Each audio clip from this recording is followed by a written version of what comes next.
आपके साथ करुणा तिवारी। बिहार में विधानसभा चुनाव होने को है, लेकिन नेता प्रतिपक्ष तेजस्वी यादव के बोल बिगड़ते जा रहे हैं। देखिए, आपको बता दें कि नेता प्रतिपक्ष तेजस्वी यादव ने पत्रकारों के सूत्र को अपशब्द कहा है। उस अपशब्द को लेकर अब घमासान मच चुका है। राजनीतिक गलियारों में भी कई सवाल खड़े हो रहे हैं। इस पर अब प्रशांत किशोर की भी प्रतिक्रिया शुरू है। प्रशांत किशोर ने सीधे तौर पे कहा है कि ये उनकी संस्कार झलकती है इस चीज से। कहीं ना कहीं उन्होंने सीधे तौर पे कहा है कि ये कट्टा देने वाले हैं, कलम कभी नहीं थमाएंगे। क्या कुछ कह रहे हैं प्रशांत किशोर, सुने। प्रशांत जी, तेजस्वी जी सूत्र को मूत्र कह रहे हैं, कैसे देखते हैं? भैया, तेजस्वी जी जिन शब्दों का प्रयोग करते हैं वो दिखाता है कि उनका संस्कार क्या है, उनकी संस्कृति क्या है, उनका बैकग्राउंड क्या है। तेजस्वी जी से आप लोग इससे बेहतर भाषा का अपेक्षा मत रखिए।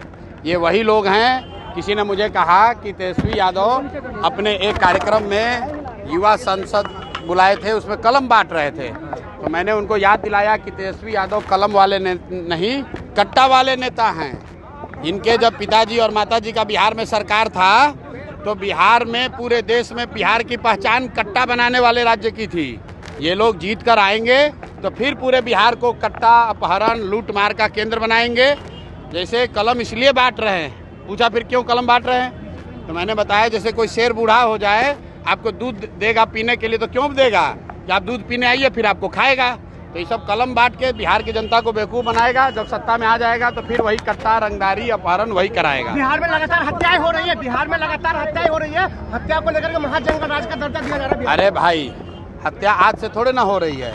हत्या तो पिछले 3 वर्ष से हो रही है। आप लोग के कान पर जू नहीं रेंग रहा है। 3 वर्ष से हम लोग कह रहे हैं कि बिहार में मुख्यमंत्री का, सरकार का इकबाल खत्म हो गया है।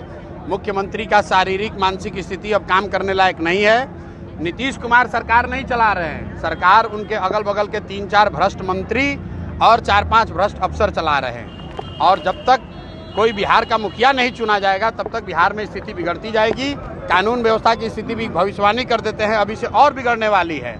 क्योंकि हर व्यक्ति सिर्फ और सिर्फ पैसा लूटने में लगा हुआ है, किसी को जनता की चिंता नहीं है। बिहार की रणनीति क्या है शिक्षा, स्वास्थ्य, बेरोजगारी को लेकर के? रणनीति हमको बनाने की जरूरत नहीं है। रणनीति एक है कि इस बार बिहार के लोगों को वो रास्ता दिया जाए जहां पर लालू के डर से नीतीश मोदी और मोदी के डर से लालू को, लोगों को मजबूरी में वोट ना देना पड़े।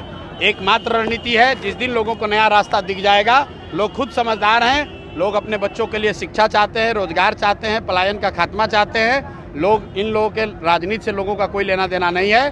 तो रणनीति साफ है कि इस बार बिहार में लालू के डर से मोदी और नीतीश नहीं, और मोदी के डर से लालू का लालटेन में किरासन तेल कोई बनने को तैयार नहीं है। लोगों को एक नया रास्ता जनसुराज का दिख रहा है, जो ईमानदार है, जो सशक्त है, जिसके पास बिहार सुधारने का रास्ता है। और सबसे बढ़कर ये दल किसी व्यक्ति, किसी परिवार, किसी जाति का नहीं होकर बिहार के हर उस व्यक्ति का है जो बिहार को विकसित राज्य के तौर पर देखना चाहता है। महिलाओं को भागीदारी मिला है। तेजस्वी यादव ने जो बयान दिया उसके बाद से राजनीतिक लगातार गरमाई हुई है। वहीं पर प्रशांत किशोर बिहार में बढ़ते अपराध को भी लेकर बातचीत किया है। उन्होंने सीधे तौर पे अपराध को कहा है